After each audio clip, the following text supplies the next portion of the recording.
Hey, hope you're doing well today. I want to share two of my absolute favorite yoga poses for anxiety.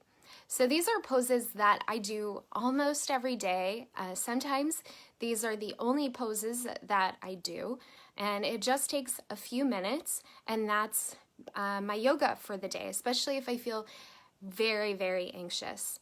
So I'm going to show you the first one is child's pose, and you might be familiar with this. It's a forward fold, and it's a fantastic pose to go inward and to round your spine.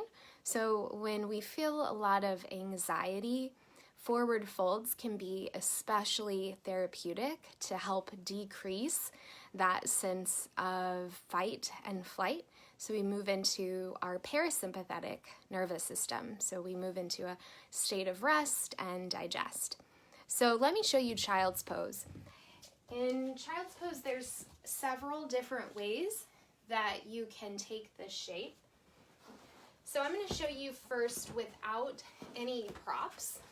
Traditionally, child's pose is taken where your hips are back towards your heels and your arms are coming forward and your forehead comes down to the floor. For your knees, you can keep them together. You could also take a wide-legged child's pose so that your knees come out as wide as the mat, and then the arms are coming forward. Ideally, you do want your forehead to be resting on something, so if it's not down on the floor, then grab a blanket or a block and place it on top of that. Now, if this isn't sustainable and you're not comfortable holding this, you can take a more restorative or yin-like version. So I have some props here. Now you can use whatever you have at home. I'm going to use this bolster. It's pretty big, it's sturdy, it's supportive. I've used other things like really thick pillows or even a couch cushion.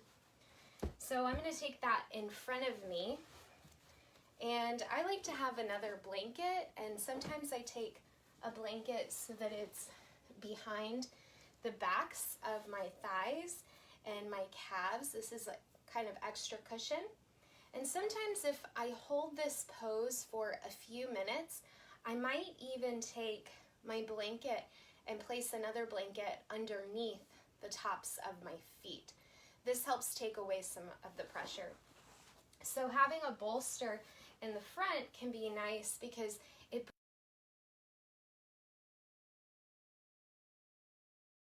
to make sure that you feel really comfortable and supported, because if you're holding this pose for a few minutes, then you want to be comfortable. So your chest is going to come and rest on the top of your bolster. Now, if that doesn't feel comfortable, then we want to bring the earth up to us. So I'm going to take another bolster and I might even rest on top of that. So for me right now, it feels more comfortable to have the bolster flat on the floor, but you could also prop it something underneath it and let your upper body rest. Okay, so once you find your comfortable child's pose shape, I invite you to try to stay in the pose for at least a minute. If you're taking this more restorative version, then I love when she does that. She's my little yoga buddy. She's my favorite yoga prop. Once you find your position here in this shape, you want to hold for at least a minute. Ideally, maybe you hold it for even a few minutes. And once you take the shape, take a breath in through your nose. Okay, let it go. And then start to notice how you're naturally breathing. And once you notice how you're breathing, maybe begin to slow it down. And you might even start to sense breath in your lower body or even in your back. So with feeling anxiety, a lot of that can be carried in our chest and make us feel like the weight of the world is on our shoulders, or it's tight and sticky and restricted in our chest and our heart. So here in child's pose, especially with a bolster to support your upper body, your shoulders will kind of melt closer down towards the floor, and you might even start to feel space open between the backs of your shoulders where you might hold some tension. I know that's where I hold a lot of my tension. So once your breath slows down and you're here, you might use a mantra. Mantras are so amazing for anxiety, especially if your mind's kind of wandering and it's spacey. You could use something such as breathing in, breathing out. And with each inhale, feel your body expand with breath, expand and nourish every cell. And your exhale, you're releasing and you're holding go. You're allowing the support of the earth to be there for you. Breathing in, breathing out. Now, it's kind of funny that she climbed on my back like this. I love when she does this, but if you don't have a cat to do that, it can feel really nice to have added weight to the body when you feel some anxiety. So having like a sandbag, or maybe you have another blanket, a heavy blanket, or I sometimes use my meditation cushion. It's kind of got some beads in it. And you can place that on your back, your lower back, your tailbone. And this added weight will bring you down closer towards the floor.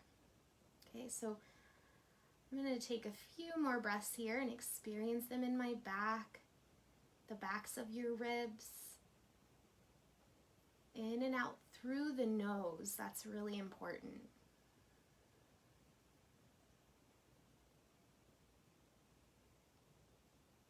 And then when you're ready to come out of your child's pose, then you can start to press into your hands. And as you press into your hands, you can go ahead and come upright. And sometimes it might feel nice then to take your legs out. And if you take your legs out, you might lean back on your hands and even windshield wiper your knees side to side. So that's child's pose, and like I said, there's many variations, and child's pose is one of the #1 best poses to help relieve that anxious feeling, especially the tightness up in your chest, because you're allowing your shoulders to come in and this feeling of security, comfort, and I hope you enjoy that pose if you give it a try. So I'm going to show you my second favorite one, and I do this like anywhere that I can throughout the day because it's a standing pose. So again, we want to be mindful that we're taking these forward folds. So once you come to a standing position, you're going to bend your knees and you're taking a standing forward fold. So it's almost as though your upper body is waterfalling off of your pelvis. So your skull, your head is pulling down towards the earth. Now, it's normal to have tight hamstrings. I have really long hamstrings because I've been doing this for a long time. But I still bend my knees a lot. And when I bend my knees, I'll reach for my elbows and release my head. So sometimes I'll see students look at the floor. This is creasing the back of your neck. Release that so your head is pulling down towards the earth. And you can look at the wall behind you. So you can use blocks, you could use your bolster. I also have this stool, and sometimes I'll use my stool to bring my elbows on the support here And again, bend your knees. There's no need to stress out the backs of those hamstrings. And let the head release. And again, same thing here. Now, you might not want to hold this one as long as your child's pose because it's not restorative. It's a bit more acting, but your feet are planted firmly. They can be about hip-width distance apart, but they could also be about as wide as your mat, wider than your hips. This makes room for your upper torso. And feeling energy that's pent up in your spine, let that roll off the back, like as though you're dumping all that stress and all the worry off into the earth, and letting the support of your feet, the strength of your legs hold you here as you release that anxiety, that tension off of the back and the shoulders. Or inversions, that's what this is, are really incredibly therapeutic because it's reversing the blood flow in your body. It's pulling into your upper body, and it's allowing your circulatory system to work in a different way than it normally does. So I do this pose sometimes like when I'm in the kitchen cooking. I've done this pose when I've been at jobs where I've had to go to the bathroom and excuse myself and pause because I feel so anxious. So that's a fantastic pose that you can do anytime as well. So I hope that you enjoyed this little video to show these two amazing poses: standing forward fold, a child's pose, and know that yoga is accessible. There's no wrong way to do any of these shapes, and it's dependent upon person to person.